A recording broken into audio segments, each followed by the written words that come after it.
चला तर मंडळी, स्वागत आहे पुन्हा एकदा तुमच्या आपल्या चॅनलमध्ये। तर व्हिडिओमध्ये दिसणारी अशी मस्त भाजी तुम्हाला पण ट्राय करायची आहे का?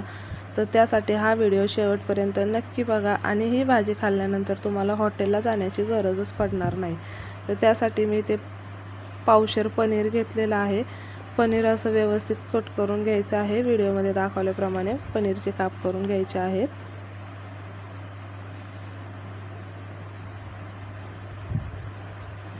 तर आमचे हे असे मध्ये मध्ये करत असतात बरं का स्वयंपाक करताना। पनीर कट करून घेतले, त्यानंतर पॅन ठेवून घ्यायचा गॅसवरती, त्यामध्ये तेल टाकून घ्यायचं आणि आता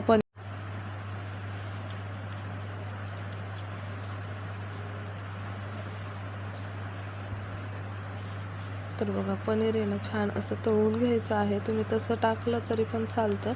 तर बघा एकदम अशा प्रकारे, त्यानंतर त्याला असं थंड पाण्यामध्ये काढून घ्यायचं।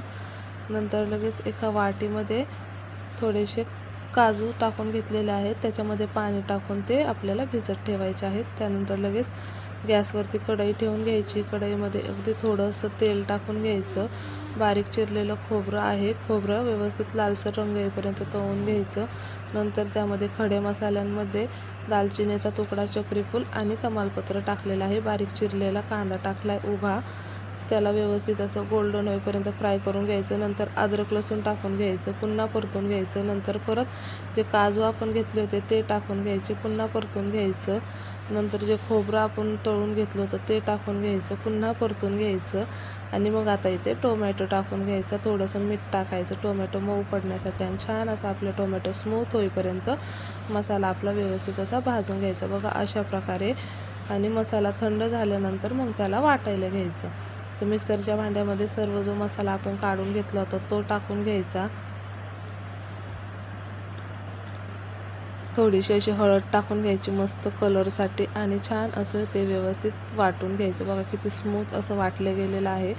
त्यानंतर लगेच कढईमध्ये तेल टाकून घ्यायचं, जो मसाला काढून घेतला होता तो टाकून घ्यायचा।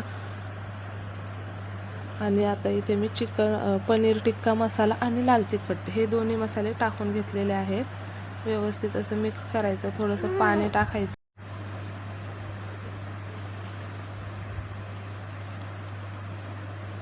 आणि आता पनीर टाकून घ्यायचं, व्यवस्थित असं मिक्स करायचं। भरपूर अशी बारीक चिरलेली कोथिंबीर टाकून घेतली, पुन्हा मिक्स करून घ्यायचं। आता तिखट होण्यासाठी नाही ते मी 4 हिरव्या मिरच्या घेतलेल्या आहेत, त्यांना मधून कट करून टाकले। त्यानंतर गरम पाणी ॲड करून घ्यायचं। भाजी 5 मिनटं कमी गॅसवरती उकळून घ्यायची। भरपूर अशी बारीक चिरलेली कोथिंबीर आणि कस्तुरी मेथी टाकून घ्यायची, आणि रेडी झाली झटपट अशी आपली पनीरची